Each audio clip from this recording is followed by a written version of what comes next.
Their sacrifices shall always be remembered and spoken of in glowing terms by a grateful nation. We have thus far, ladies and gentlemen, exercised, and my colleague Pramod highlighted this, immense restraint, and our actions have been focused, measured, and non-escalatory. However, any threat to the sovereignty, territorial integrity, and safety of our citizens will be met with decisive force. Jai Hind. Okay, ladies and gentlemen, we are now open for questions. All right, now, since I would not know all of you, I would expect you to please raise the placard or your hand, and once I indicate, I expect you to please give out your name and the media group that you belong to. Keep your questions short so that we can take as many questions as possible. Also, ladies and gentlemen, kindly bear in mind that confidential aspects may not be answered by the three DGMOs. Right. I've got a lot of hands there. Let me start from the left. Left foot always in front when we start marching. So here we have to the left, okay. Yeah, 238. Hello. So this is Manas Pratimugyan from PTI, Press Trust of India. So the understanding that was reached yesterday on stopping the military operations and actions, what is the 3 days, and what would be the cost escalation if there is violation of this understanding by the Pakistani side? And my subsequent question would be that we have a kind of ceasefire agreement with Pakistan that was finalized in 2003. So will there be some kind of similarities in frameworks between the two kind of understandings, 2003 ceasefire agreement and the current understanding on stopping military operations? And again, what are the cost that will be incurring on Pakistan if Pakistan again resorts to this kind of terrorist activities, because we have made it very clear that the cost will be very high. So I would like to have your thoughts on it. Okay, so I'll answer the latter part of the question first. I also want to add that while the initial ceasefire agreement, as you correctly pointed out, is of the 2003 vintage, but I must remind you that in 2021, in the month of February, and this was then when the crisis in eastern Ladakh was also on, the two DGMOs had spoken and arrived at a ceasefire understanding that lasted right up until this unfortunate attack at Pahalgam. Once our Foreign Secretary had announced the decisions of the CCS in the immediate wake of that attack, he had announced certain measures, and then of course Pakistan had in turn made its own announcements. Since then, there have been certain violations of this ceasefire understanding, and of course after the 7th of May, like I pointed out during my statement, that there have been numerous violations on the line of control especially, and of course along the international boundary by the Pakistan Army and the Pakistan Air Force. This understanding that we spoke about yesterday, no, it was not for 3 days. It was first to stop aggressive and hostile activities immediately, let that order and direction settle down for about 36 hours, and thereafter discuss modalities, like I said, to ensure its longevity. That is tomorrow on the 12th of May. But unfortunately, we had a violation starting at approximately 1900 hours last night, and we've sent a communique, like I said, to the Pakistan Military Operations Directorate, and we will await So what happens tonight? All right. The cost escalation, I mean, I'll leave it to your best imagination. I've already said that the response will be fierce and punitive. Now, the right foot forward. Yeah. 160.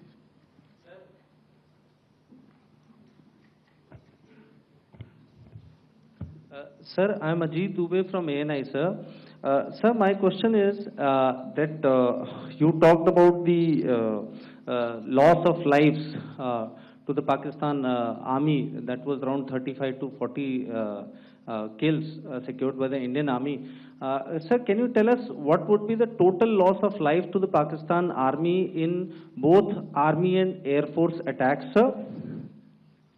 And how good was the performance of the BrahMos, Scalp and the S-400 during the operations? And sir, since we have, sir, just one No line, multiple sir. questions, please. Sir, All right. and since sir, we have achieved such a spectacular, we have made good achievements in this entire operation. Can we say that we have emerged victorious, or we have a big upper hand over the Pakistanis in this entire conflict? Thank you very much, sir. So I'll answer the question about the loss of lives on the other side. Of course, there are various means to ascertain that number. There is information from various agencies that come in. There are, of course, on the line of control, other ways to find out as to what has been the effect of what you are doing there in ceasefire violations. So therefore, I mentioned 35 to 40 on the line of control, and please remember that once Operation Sindoor was launched, the responses of the Pakistan Army were also on Indian Army or the Indian Armed Forces infrastructure.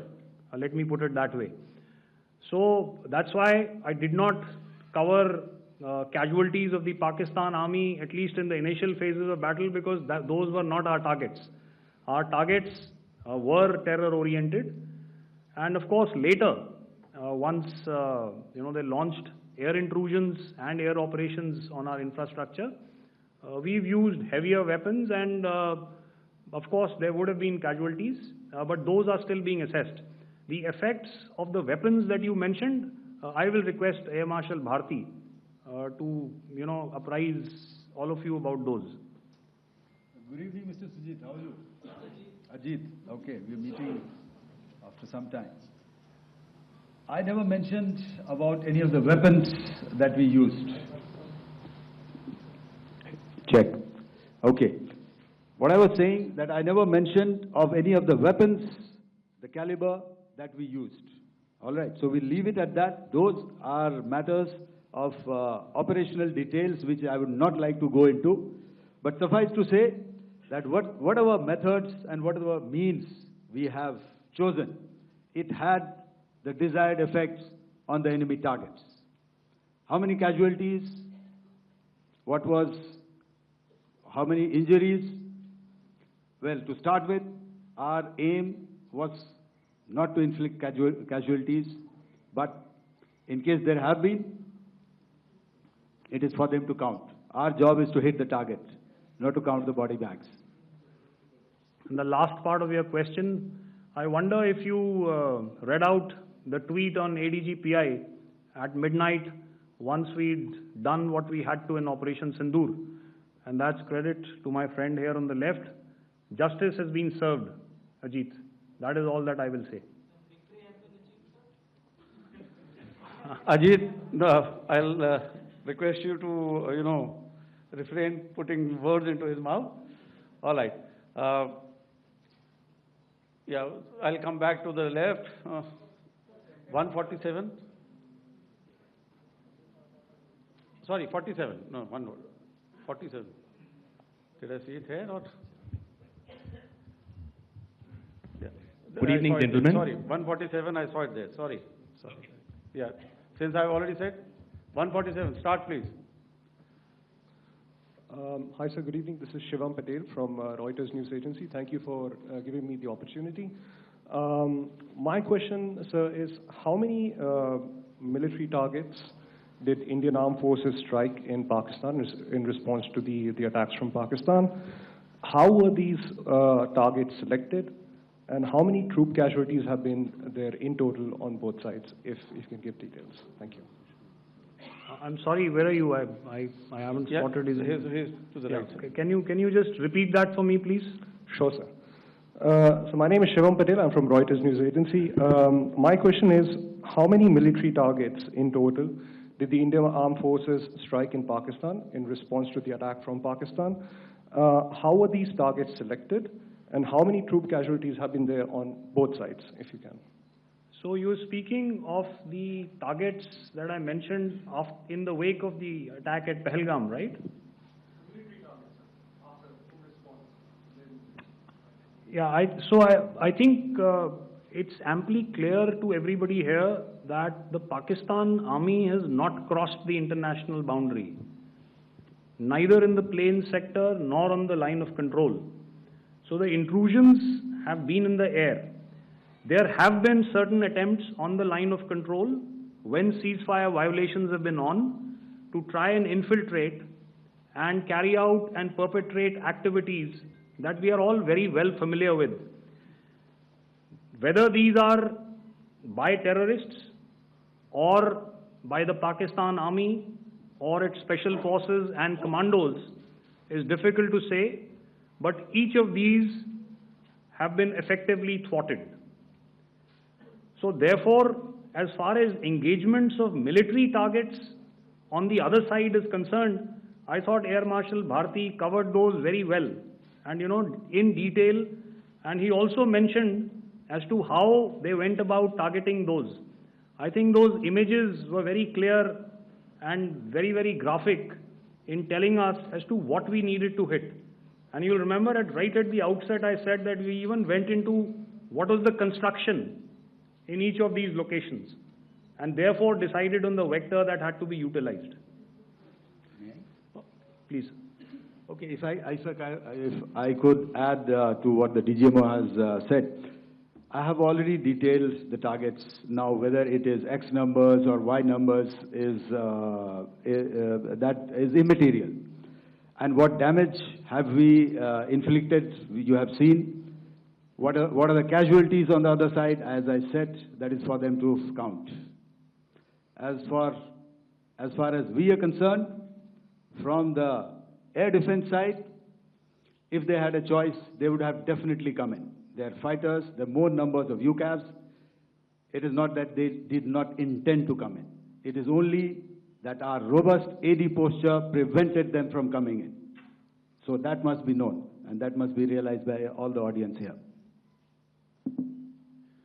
Yeah, I'll come to the left now, 24.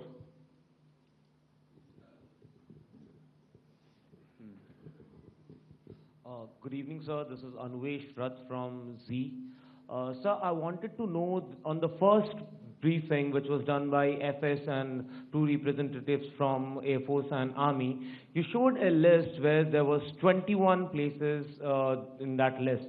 You have stuck 9. Are more operations going to be held? Is Operation Sindoor still on? And the second question,